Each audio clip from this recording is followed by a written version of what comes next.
The CBS Radio Mystery Theater presents...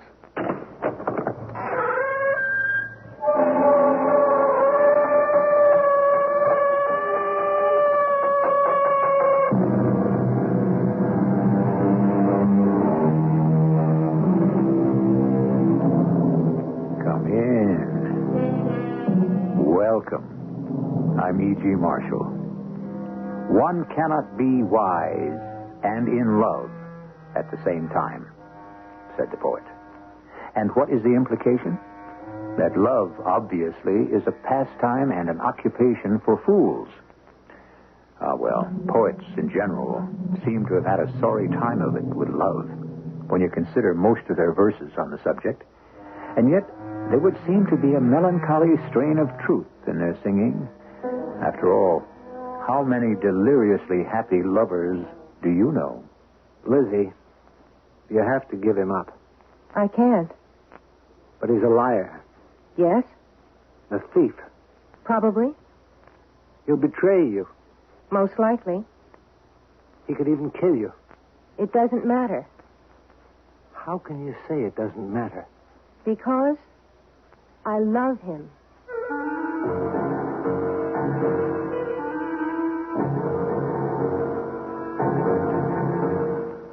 Our mystery drama, Just to Keep Busy, was written especially for the Mystery Theater by Sam Dan and stars Robert Dryden and Judy Lewis.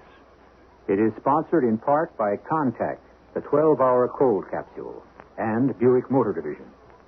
I'll be back shortly with Act One.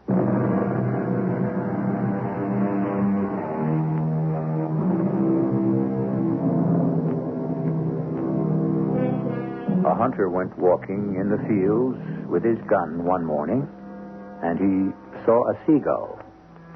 Having nothing better to do, he shot her. The line is from a play by Anton Chekhov, and it gives one pause. How true it is that so much of the harm that is done in this world does not result from an evil motive or a bad intention, but just out of sheer boredom, or, as the dramatist said, for lack of anything better to do. I'll buy that, Mr. Marshall. It's the story of my friend Woodrow Wallace, or Woody, as everyone calls him. Whenever you ask him why he's doing whatever it is he happens to be doing at the moment, why, Woody just gives you that, yes, I suppose I have to say it, that radiant smile of his, and replies, "Oh, just to keep busy." Just to keep busy. Well, this particular day dawned uneventfully enough. The morning was filled with routine chores when... Mr. Gilmore, Mr. Woodrow Wallace is here to see you. He doesn't have an appointment. It's all right. He doesn't need one. Yes, Mr. Gilmore. Woody Wallace, just what I need to make the day. Franklin! As long as you're here, come on in, sit down. What kind of a welcome is that? A worn-out welcome. And I've come here to make you rich. Sure? Hey, now, where's that old spirit, that old get up and go? You know, I don't even know why I bother with you. Woody, I have just this moment come to a conclusion. And what is it? I'm finished with you. Now, you don't mean that. But I do. How can you mean a thing like that? Woody, it happens to all of us. We realize it's time to put away the toys of childhood and assume the attitude of maturity. Oh, now, that sounds deep, old pal. Woody, you and I, we've outgrown each other. Just what does that mean? When we met, we were children. What have you been smoking, old buddy? We met over in Vietnam. We were both 21 on the same day. Don't you remember? We celebrated our birthday in a foxhole. We were still children. We were soldiers. What do you suppose soldiers really are? Oh, I knew this was going to be deep. It's a very special bond that holds soldiers together, the shared danger, the absolute dependence on each other. Oh, I need a drink. But with the return to civilian life, that special bond disappears. And the reason, the basis for the friendship vanishes, which is why most of them peter out. But not ours, Frankie. Not ours. Now, Frankie, Did I say I came up here to make you rich? Forget it. It's gone and forgotten. Not just rich, Frankie. I'll have you rolling in wealth. No. Money to burn. No. I refuse to listen. I am deaf to any offers, deals, proposals, propositions in any form, shape, manner whatsoever. Okay. Just to show you there's no hard feelings, I'll take you to lunch. I can't go. I'm expecting a call from a client. He can call back. It's important for him to talk to me. You know, Frankie, I was counting on you. Now, you know how I hate to eat alone. I'm sure something will occur to you. Something just has. That girl you've got out there. The new one. What's her name? No, Woody. What do you mean, no? She's different. Frankie, come on, they're all the same. She's a very naive, sweet girl. They're the best kind. What are you saying? Do you know what's wrong with our society? We've lost our innocence. People are too jaded, cynical. What a joy to go with someone who's fresh and sincere. Yeah, but Woody, you're engaged. Sure. And Sally's in Europe. Lizzie is a very quiet... Lizzie, is that her name? Yes. And what I'm trying to Lizzie, say is... I'm in love with the sound of it. She's a very quiet girl, Woody. Tell me, old combat buddy, have you got a little action going there yourself? Certainly not. I got me a clear field, huh? No, she's not your type.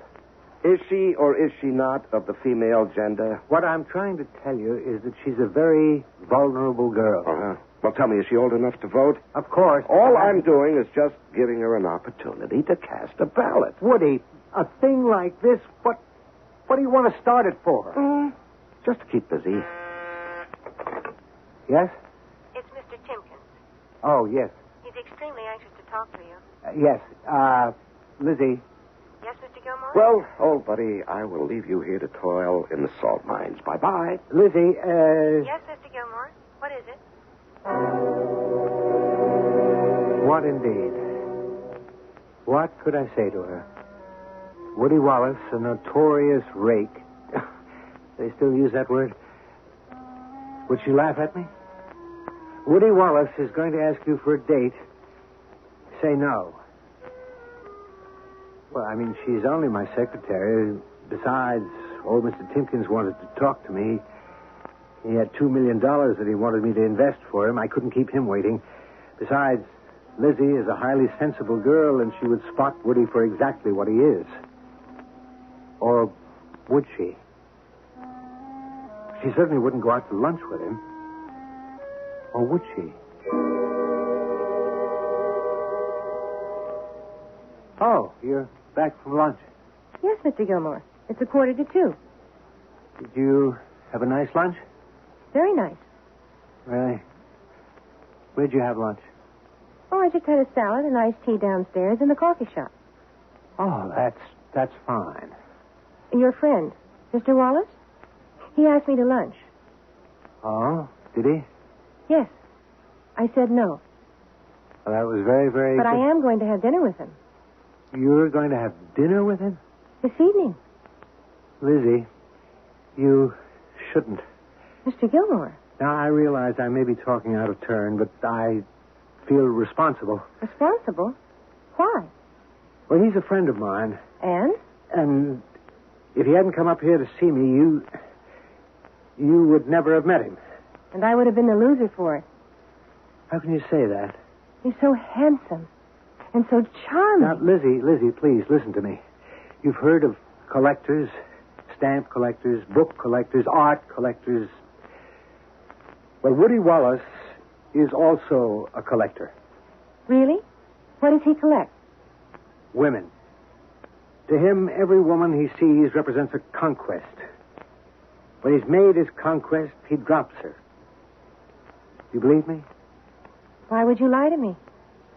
Besides, I knew it. And knowing you'd still go out with him? Of course. Oh, I understand. You think you're going to be the one who can conquer him, Well, forget it, Lizzie. All we're doing is going out to dinner. Lizzie, he's engaged to be married. I know that. In other words, Lizzie, there's nothing I can tell you. They went out to dinner that night, and the next night, and the one after. They had lunch together every day. Saturday afternoon, I went to the club. They were playing tennis. Sunday morning, when I went to the club, they were playing golf. And Sunday afternoon, Woody asked if he could borrow my sailboat and take her sailing. Well, the change in Miss Lizzie Wentworth was marvelous to behold. She'd always been efficient, but now she was effervescent. Mr. Gilmore, isn't it a fantastic day? It's not bad. Do you know who knows how I feel? Or I should say knew? No. Who? Robert Browning. Browning? You never heard of Browning? Oh, you must mean John Browning. He invented the machine gun that bears his name. Robert Browning, the poet. Oh, wonder if they were related. I always loved poetry, even though I never really knew what it meant. Until just now. Really? You never knew? My favorite. From Pippa Passes by Browning. The years at the spring and days at the morn, mornings at 7, the hillsides dew pearled, the larks on the wing, the snails on the thorn. God's in his heaven, all's right with the world. Well, it sounds very simple to me. Well, how can you possibly know what it means unless you're in love? In love? God's in his heaven, all's right with the world. In love? When you're in love, you know God's in his heaven and how absolutely right the world is. In love with whom? Why, with Woody. Woody? Oh, no. Oh, yes. And Woody's in love with me. Well, how do you know Woody's in love with you? How do I know? Oh, Mr. Gilmore, how do I know the sun is shining? How do I know my heart is beating? You have misjudged Woody. I have? Well, now, Lizzie, just let me tell you this. Why must you tell me anything? I don't want you to get hurt. Hurt? By whom? By Woody. Oh, how little you know Woody. Woody and I were soldiers together in Vietnam. Nobody knows Woody better than I do. You know the outside of Woody, the front he presents to the world, the cover that hides and protects the real Woody. Real Woody? The real Woody. The shy, the timid Woody. The Woody who's frightened by the world about him, who desperately needs love. And I know it, Mr. Gilmore, because I'm frightened of the world myself. Woody and I recognized we were kindred spirits. We planned to be married. Married? Well, yes. It's what happens when two people are in love. You and Woody are getting married? You find it hard to believe. After all, you have so much invested in the Woody you thought you knew, it's hard for you to admit you were wrong. I'm so glad I was wrong. I'm so happy for you. Could I ask you a favor?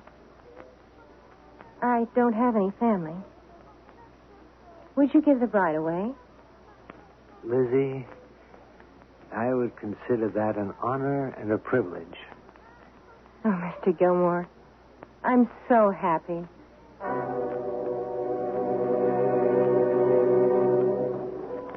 Woody, I came as soon as I got your message. What's up? Frank, I want you to be my best man. Well, then it's true. You are getting married. Why else would I need a best man? Well, I'm not sure I can be your best man. What do you mean? You're my best friend. How can you turn me down? It's not that I don't want to be. It's just that, I'm wondering if you're allowed to do both. Both? Both what? Can you be best man and give the bride away? Well, why would you give the bride away? Because she asked me. I don't understand. We only decided this thing a few hours ago on a transatlantic telephone. You mean she just called you from Paris and asked you to give her away? What about her father? Now, Woody, wait a minute. What are you talking about? Who are you going to marry? Now, what kind of a question is that? I'm going to marry Sally, my fiancée. Sally? Well, of course, Sally. Who else?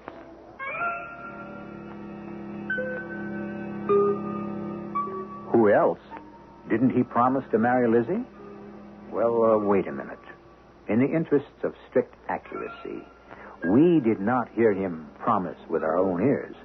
We heard Lizzie say something about the two of them planning it. Or maybe Lizzie heard what she wanted to hear. Well, we'll all hear more about this thing in Act 2. And for those of you who are waiting for someone to get killed, stick around. You know how quickly the game of love can become the game of death.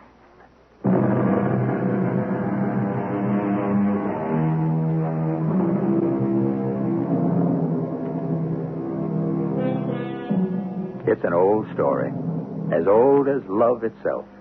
And as long as love lives, we shall hear it again and again. There are those who give their hearts away too slowly, and there are those who give them away too quickly, and those who never give them away at all. There are those who were born to break hearts, and those who were born to have their hearts broken. And what can be done about it? It's the way of the world. You're going to marry Sally? Well, Frank, to whom have I been engaged on and off these past 5 years? Yes, but... Well, just this noon, she called me. She said, "Darling, my show is a success. They're wild about my designs. I've finally arrived. I'm selling like mad. I can now afford to support you. Let's get married." Yes, but Woody... She's flying in from Paris on Saturday. Wedding is Sunday afternoon, 2:30 sharp at St. Bart's, so be there. Woody. Hmm? What about Lizzie? Oh, do you think Lizzie would like to come? Why don't you bring her along? Why, you dirty...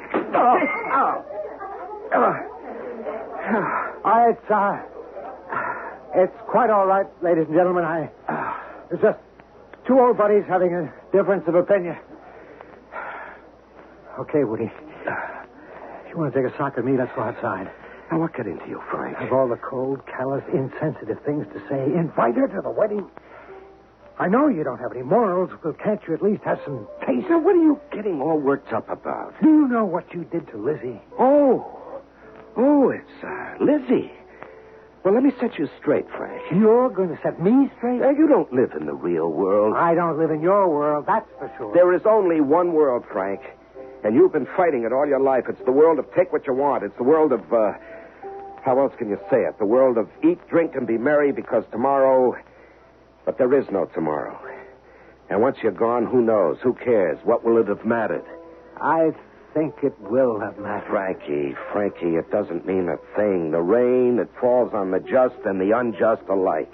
What does it have to do with the fact that you broke an innocent girl's heart? Innocent? Come on, Frank. What are you going to tell her? What do I have to tell her? That you're going to marry Sally Schaefer? She'll read about it in the paper, won't she? Mr. Gilmore, the Timkins file is up to date, and I finished all your letters. I have one or two little things to do, but I won't take a lunch hour. Why? What's up? Woody told me. Woody told you what? He told me you were lending him the boat, and it's going to be a great afternoon for sailing. Sailing? Yes, I thought if I could leave here at 2, we could make the tide at 3 o'clock. You're going sailing with Woody this afternoon? Well, I wouldn't ask for the time off if I didn't have all the work under control. But how can you go sailing with Woody this afternoon? Well, I know most people go on Saturday, but Woody says he has something else that he has to do tomorrow. That's what he told you? He has something else to do tomorrow? Yes. He said he had something to take care of this weekend, and so is it all right for me to take the afternoon off? No. No, it is not all right for you to take the afternoon off. But, Mr. Gilmore, I very rarely ask for anything. Oh, who cares? What's it to me what you do? You want to ruin your life? Go right ahead. But don't say that I didn't warn you. Well, I appreciate your efforts to shield me from this sad, bad, wicked world, but I'm your secretary, not your daughter. Excuse me, I should have said sister. That's better. You have an idea in your head about Woody Wallace. Well, you're wrong. I told you Woody and I were getting married. May I ask when? When? Well, if I'm to give the bride away, I want to put this on my calendar. When are you and Woody getting married? Soon. soon. I see. Look, I have to make a call on my private line. I don't want to be disturbed. Yes, Mr. Gilmore. Hello? What kind of alleged human being are you, anyhow? Oh, I know who this is. You're taking her sailing, Of course, sailing. And then dinner and dancing at the club. and she doesn't know what's happening on the weekend, Now, why should she know? It would spoil her evening. and you're not going to tell her? Well, that would spoil mine. I'll tell her. You would do that to a pal? I never want to speak to you again. You know, you've been saying that every day for 10 years, but we're still buddies. We always will be. Now, let me give you a true buddy's advice. I don't want to hear another word out of you. You tell her. You know what'll happen? She'll blame you. Me? You know what they used to do with the messenger that brought the bad news in the olden days? They'd cut off his head. You know why? Because it was his fault. So go ahead, tell her. She'll hate you for the rest of her life. You're the most unscrupulous, contemptible... Go on, lay it on. I love it. Woody, I was the one who brought you into the club. For which I thank you from the bottom of my heart. It's a very conservative place, and you've been bringing Lizzie there constantly. Why not? Well, everybody's gotten to know her and like her, and they think that you two are going to be married. Well, I can't be held for what other people think. But if the two of you show up there tonight, two starry-eyed lovers on what amounts to the eve of your marriage to Sally, what'll people think of you? Frank, I've never been concerned with what people think of me.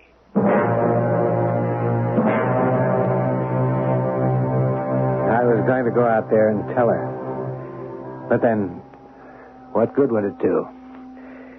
He was right. She would always resent me for it. It's how people are. Sometimes the truth is so unpalatable we have to find a scapegoat. Well, I'd warned her about him in no uncertain terms. What more could I do? What you're about to hear now was told to me by Woody himself.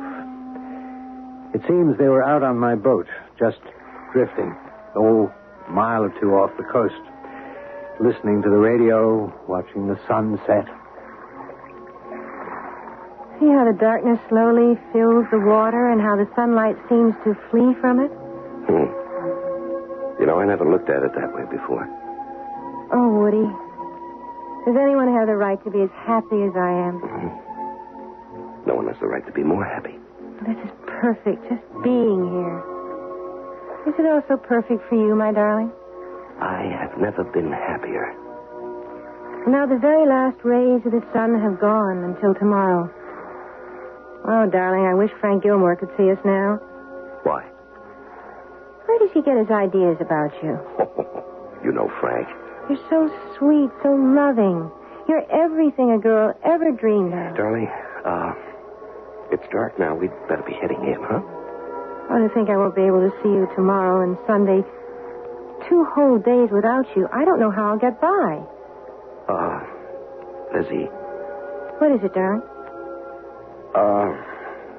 Is something wrong? You have such an odd tone in your voice. Must be getting a bit hoarse from the evening breeze out here. Well, then let's head right in, right now. Take no time at all. We have a good following breeze. Now, where did you learn how to sail? My grandfather raised me. Oh?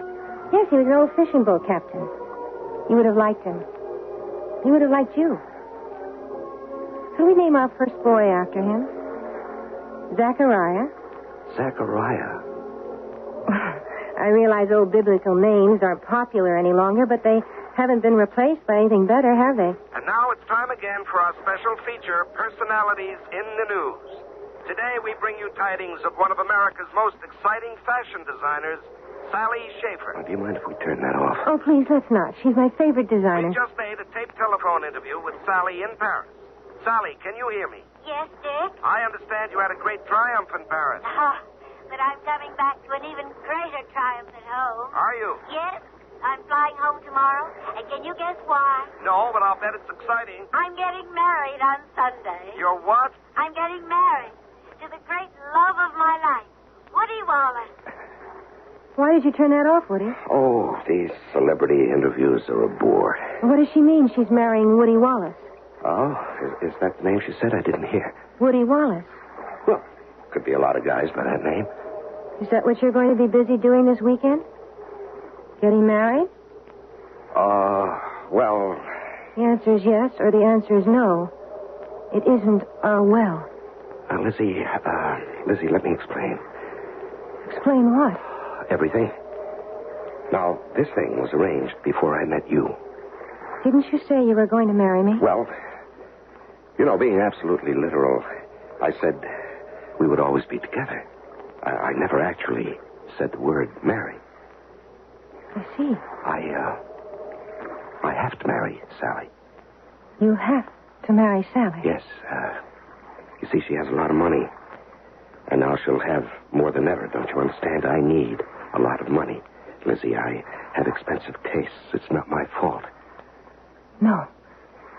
It's really my fault. Now, I want you to believe one thing. I love you. But you're going to marry her. Well, it doesn't have to be the end of everything.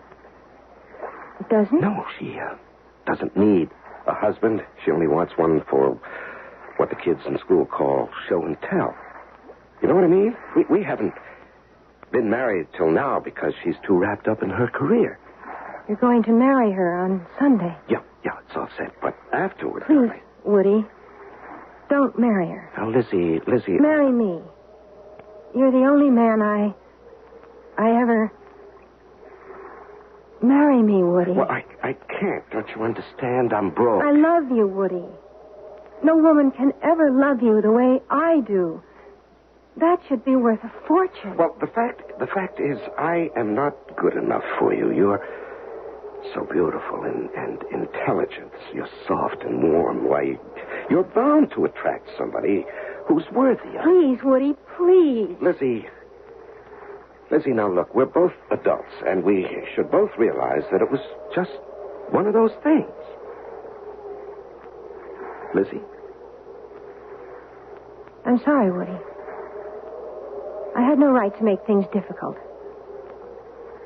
Under the circumstances, there's really only one thing I can do. And it's the only thing that makes sense to me. Excuse me. Lizzie, what are you going to do? I'm going to kill myself. Now, Lizzie, don't. Don't. Come back. Come back. Lizzie.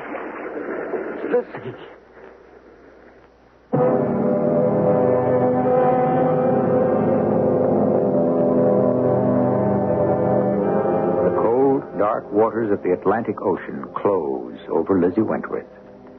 Desperately, Woody Wallace tries to bring the sailboat about in the freshening breeze, and he peers into the blackness of the night. How can he find her? What can he do? Well, what you can do is just try to relax and wait patiently for Act 3.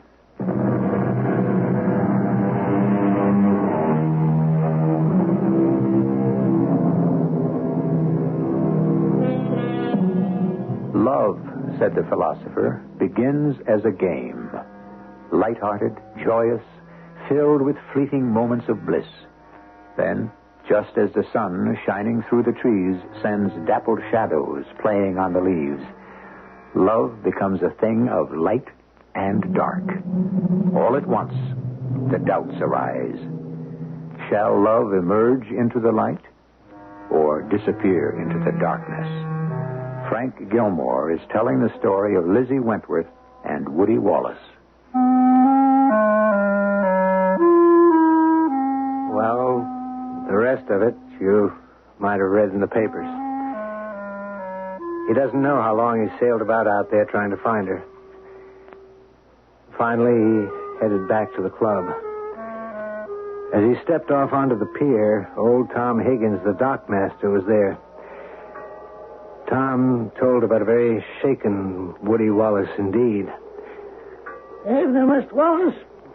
Where's Miss Wentworth? Miss Wentworth, she's out there in the water, I guess. You'll guess. What you saying? Well, she fell out of the boat.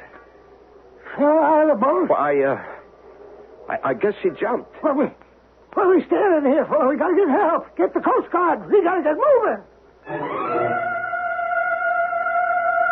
The Coast Guard turned out. So did small boats from all the neighboring towns. There must have been hundreds of craft searching intently all through the hours of the night and into the dawn. But there was no trace of her. I went out myself, but I didn't think we'd ever find her. Around the spot where she'd gone over is a current that sweeps out to sea. It didn't look good for poor Lizzie. And it was beginning to look very bad for Woody, too. He asked me to meet Sally at Kennedy Airport and explain. Oh, Frank. How are you, darling? Oh, where's Woody? Well, he couldn't make it. Couldn't make it? Yes, Sally, he... Oh, I smell a cover-up. The old faithful Army buddy is here to sell me a mother's goose yarn about my Woody. No. I'm not here to cover up. It's too serious for that. Serious? Well, where is Woody? He's in jail right now. In jail? Oh. Well, what is it? I told her on the way into the city. I held nothing back. I was in no mood to protect Woody, not this time. I told her all about Lizzie, the full story from beginning to end. She listened. Her face betrayed absolutely no emotion. The poor girl committed suicide. It's regrettable. Oh, I know it doesn't make Woody look like a hero exactly. He really didn't commit a crime. That is, a legal crime. So, on what charge is he being held? Suspicion of murder. Murder? Well, the girl committed suicide. You just said she jumped overboard in an effort... I'm only saying what Woody said. But murder? A great many people refuse to believe she committed suicide. Why? Well, she was a likable girl. Actually, many people would find her lovable. Oh, yes? Well, go on. At the club, they impressed people as a very loving couple. Oh, yes? Most people didn't know that you and Woody were going to be married. I had just found out about it myself. Well, I still don't see where they can have a murder charge. They say he killed her because she refused to let go of him. She might have threatened to expose their affair to you and break up the marriage. But all this is supposition. Of course. But his reputation is against it. She was a lovely girl. Everybody thought she was too good for him. Everybody wants to believe he murdered her. Oh, but that's not justice. Woody couldn't kill anyone. They're obviously trying to railroad him. No, I don't think so. These people sincerely believe he's guilty. And many of them are powerful people, influential politically. And then we have Minerva Lewis. Well, who's she? Our brand new district attorney. First woman to hold the job. She thinks she can make this case go. I'll stand by him, Frank. What's true, without any doubt, is the affair between Lizzie and Woody. Well, that part of it is my problem. But I will stand by him now. They're going to claim that I killed her because she would tell you about our affair. No. You're admitting to me that you did have an affair. Sally, I'm sorry. It's just... Just what? Well, it's just that when you're not around, I get lonely. You see, I'm at loose ends. I just can't help it. It didn't mean a thing, but if you would do this thing for me... Yes? What thing? Say that you knew about it. Say that you knew I was having an affair. I didn't know you were having an affair. That would be perjury. But you knew that I was having an affair with someone. I did? Yes. In your heart, you knew there would be someone else for me until you got back. That would not be perjury, Sally. And it would get me off the hook. You want me to say, in a court of law, under oath, that I know the man I intend to marry has affairs with other women as a regular thing when I'm not around? Well, yes. Yes, that's what it comes to. She looked at him very closely, and I think she saw him for the first time. Not as a charming, exciting rogue, but as someone who would bring her nothing but misery and heartache. What did she need him for? And so she just walked out of there, walked away from him forever, and took with her any real chance he may have had of saving himself. The indictment was handed down, the trial began, and the district attorney obviously knew what she was doing. Mr. Wallace, you had finally decided to marry Sally Schaefer because she had become suddenly famous and wealthy. No, that isn't true. You've been engaged for 5 years. Why marry now, suddenly? Never mind. Your silence has answered the question. But meanwhile, there was a problem. You had seduced Lizzie Wentworth. You had promised to marry her. No, I made no such promise. You did not promise to marry Lizzie Wentworth? No. In that event, you may step down. And the people call as their next witness Mr. Frank Gilmore. Mr. Gilmore, isn't it a fact that Mr. Woodrow Wallace promised to marry Lizzie Wentworth? That's what she told me. Isn't it a fact that she asked you to give her away? Yes. And isn't it a fact that he jilted her? Well... And isn't it a fact that this made you so furious that you had a fist fight with him at the bar of the Ensign Club? Isn't it a fact that you were heard to say to him, "Do you know what you did to Lizzie?"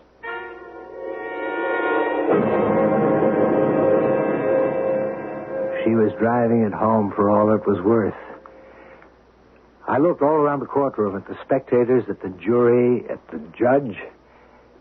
The verdict was already in. Ladies and gentlemen of the jury, he lied to her, he seduced her, he broke her heart. And then, having no more use for her, he tried to cast her aside. But she refused to go quietly. She told him she would expose him for what he was to his fiancée. She made the mistake of telling him that on a boat, where he could kill her and throw her body overboard.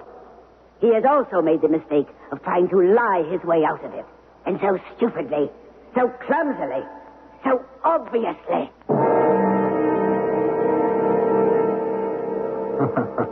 Ironic, isn't it? That someone like Woody should be brought down by a woman. The jury stayed out for 2 hours. I think they did it so they could have lunch. The verdict, guilty.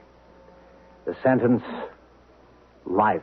Frank, I tell you, I'm innocent. I may not have been the nicest guy in the world, but I didn't kill her. She killed herself.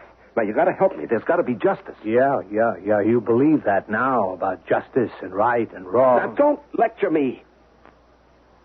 You're the only friend I've got in the world. Help me. But what could I do to help him?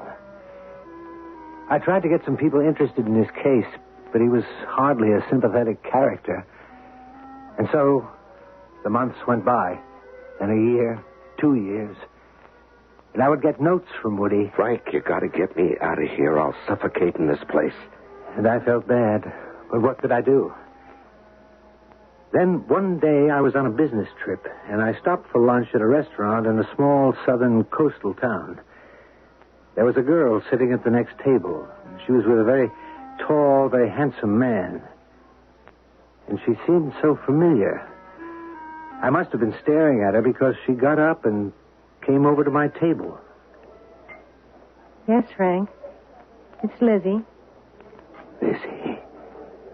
But you're dead. I was almost dead.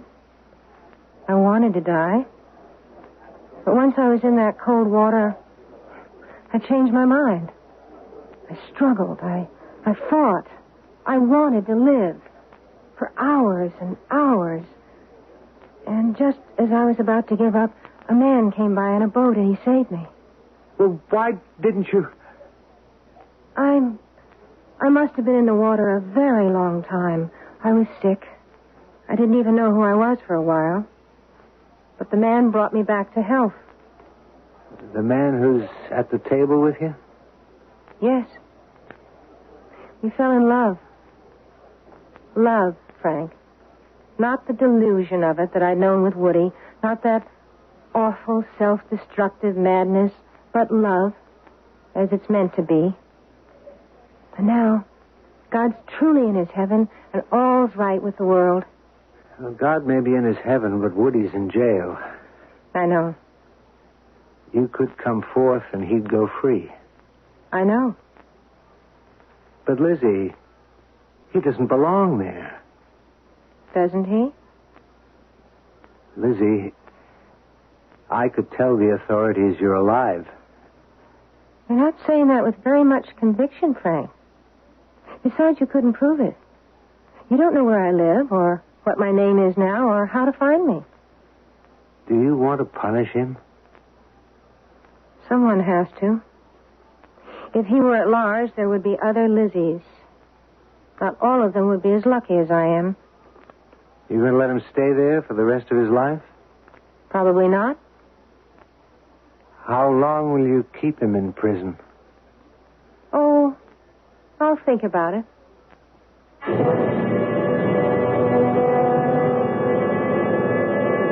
And as far as I know, she still is thinking about it.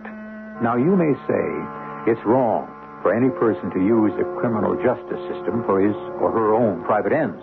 But life has its little ironies, doesn't it? There are many guilty people who really don't deserve to be in jail, and many innocent ones who do. And all we're doing is adding to the confusion. I shall return shortly.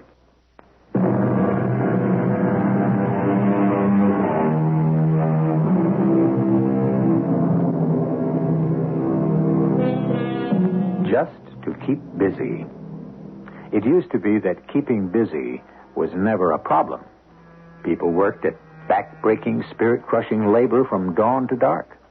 Time never hung heavily on the hands. There were those who said that if people were freed from constant toil and were given leisure, they would become philosophers and poets. Why hasn't it worked out that way? Well, you can spend some of your leisure time profitably with us. Our cast included Robert Dryden, Judy Lewis, Larry Haynes, and Evie Juster. The entire production was under the direction of Hyman Brown. This is E.G. Marshall inviting you to return to our Mystery Theater for another adventure in the macabre. Until next time, pleasant dreams.